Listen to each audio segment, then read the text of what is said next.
आर्य समाज धतीर में आप सभी का स्वागत है। क्या सबरी ने श्री राम को झूठे बेर खिलाए थे? इस बात के सत्य को जानने के लिए आज सभी इस वीडियो को पूरा देखें। मैं सुरेंद्र मास्टर जी, आप सभी को नमस्ते जी। मैं महर्षि वाल्मीकि द्वारा रचित वाल्मीकि रामायण के प्रमाण के माध्यम से आप सभी को ये बताना चाहता हूँ कि क्या श्री राम ने सबरी के झूठे बेर खाए थे और क्या सबरी जो एक ऋषिया थी और एक आश्रम में रहती थी, क्या उस आश्रम में श्री राम और लक्ष्मण के पहुंचने के बाद जब उनका आतिथ्य सत्कार किया तो क्या सबरी ने उनको झूठे बेर परोसे थे? क्या श्री राम ने वो खाए थे? इन सब बातों को जानने के लिए आपको महर्षि वाल्मीकि द्वारा रचित जो रामायण है उस सब को पढ़ना चाहिए और जानना चाहिए। और अरण्य कांड जो है उसमें सबरी का और श्री राम का वृतांत है। जिस समय कबंध ने उनको पंपा सरोवर का रास्ता बताया था और श्री राम और लक्ष्मण वहां से पंपा सरोवर की तरफ चल दिए और वहां जब पहुंचे तो सबरी ने उनसे पूछा, तऊ कबंधेन तम मार्ग पंपाया दर्शयतम वने और प्रत्युस्तुत दर्शनम गृहम प्रचितम नृवर्तजयी। तो वो कहते हैं कि मनुष्यों में श्रेष्ठ वे दोनों राजकुमार कबंध के बतलाए पंपा मार्ग के लक्ष्य करके पश्चिम दिशा की ओर वन में चल पड़े। तो वहां पर चलते हुए फिर वो वहां पर पहुंचे हैं। जब वहां पर पहुंचे तो ऋषिया के जब आश्रम पर पहुंचे, सबरी के आश्रम पर, तो वहां पर सबसे पहले सबरी उनको पूछती है, देख करके खड़ी हो जाती है और क्या कहती है, तौ च दृष्ट्वा तदा सिद्धा सुमुत्थाय कृतंजलिः रामस्य पादहु जग्रह लक्ष्मणस्य च धीमतः।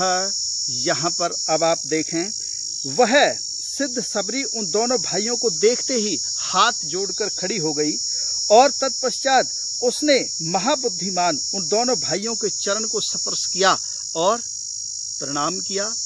जब ये बात होने के बाद सबरी ने फिर उनसे क्या कहा, आप उस ऋषिया की बातें सुने। सबरी एक ऋषि थी, कोई वैसी ही साधारण स्त्री नहीं थी। वहां पर वो कहती हैं, मया तु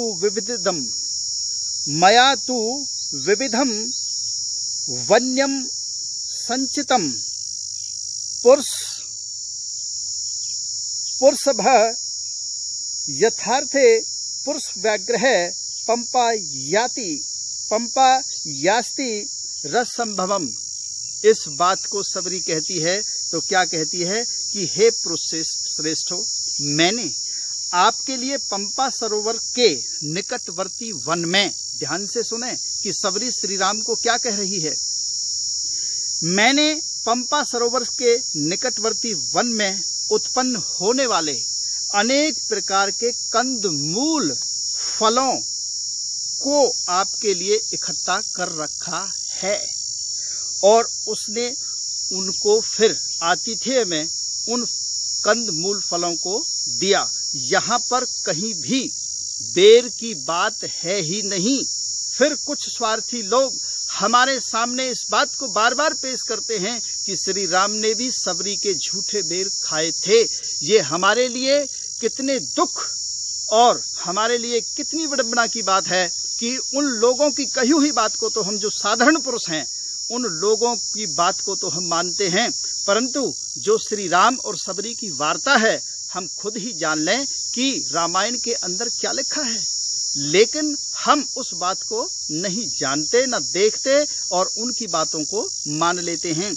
इसलिए आप सभी से मेरी प्रार्थना है कि आप अपने बच्चों को, आने वाली पीढ़ियों को ये बताएं कि सबरी ने कोई झूठे बेर श्री राम और लक्ष्मण को नहीं खिलाए थे। उन्होंने आतिथ्य सत्कार में कंद मूल फल उनके सत्कार में पेश किए थे और वहां पर उनका आतिथ्य किया था। उसके बाद जब सबरी ने उनको कंद मूल फल से पूरा सब कुछ उनका आतिथ्य करने के बाद कहते हैं, जब श्री राम फिर उनको पूछते हैं कि तुम अपने आप में एक शुद्ध ऋषिया बन गई हो। आज आपके दर्शन से मैंने तपश्चर्या की सिद्धि प्राप्त कर ली है। आज मेरे तप करना और गुरुजनों की सेवा सार्थक हुई है। उसने कहा है इस बात को।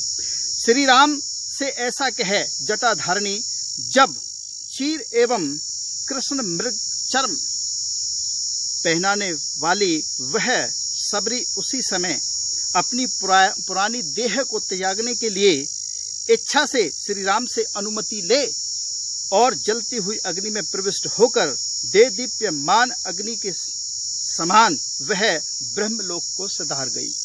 ये ऋषिया की कहानी है। वहां से अब आप देखिए कि कहां तो यहाँ बेर आ गए और कहां उन्होंने बेर उनको दे दिए। इसलिए मैं पुनः कह रहा हूं कि ये बात बिल्कुल झूठी है, कहीं भी बेर का वर्णन नहीं है। और फिर तुम साधारण रूप से भी इस बात को विचार करके देखें कि कोई अतिथि हमारे घर पर आता है तो वहां पर हम उनके सामने फलों को पेश करते हैं। नाना प्रकार के फल हैं और उन फलों को पहले मैं या आप कोई भी अपने मुंह में दे करके उसे झूठा करके और फिर अतिथि को दें, तो ये कहाँ की रीति है? क्या ये रीति है कि झूठे फलों को किसी अतिथि को खिलाया जाए? श्री राम क्या इतने बुद्धिमान नहीं थे कि वो झूठे बेरों को खा जाते? क्या उनके पास इतना विवेक भी नहीं था कि वह एक ऋषिया के झूठे बेरों से अपना आतिथ्य सत्कार कराते? लेकिन ऐसा कहीं भी नहीं है, ये बिल्कुल झूठ है। इसलिए इस बात को हमें झूठ ही मानना चाहिए और जानना चाहिए। और जिसको प्रमाणिक रूप से देखना है वह महर्षि वाल्मीकि द्वारा रचित रामायण को पढ़े और अरण्य कांड के अंदर सबरी और श्री राम की जो वार्ता है उसको देखे और जाने कि सबरी और श्री राम में क्या वार्ता हुई और क्या ये जो बेर वाली बात है ये झूठ है या सत्य है। इस प्रकार हमें सत्य को जानना चाहिए और हमें अपने पूर्वजों का उपहास नहीं सुनना चाहिए, नहीं देखना चाहिए। और हमें जब भी कोई इस बात का कहे हमारे सामने इस झूठ को कि सबरी ने श्री राम को झूठे बेर खिलाए थे, तो वहीं पर इसका विरोध करना चाहिए और डट करके विरोध करना चाहिए, क्योंकि सत्य के ग्रहण करने और असत्य के छोड़ने में सर्वदा हमें उद्यत रहना चाहिए। आप सभी का बहुत बहुत धन्यवाद।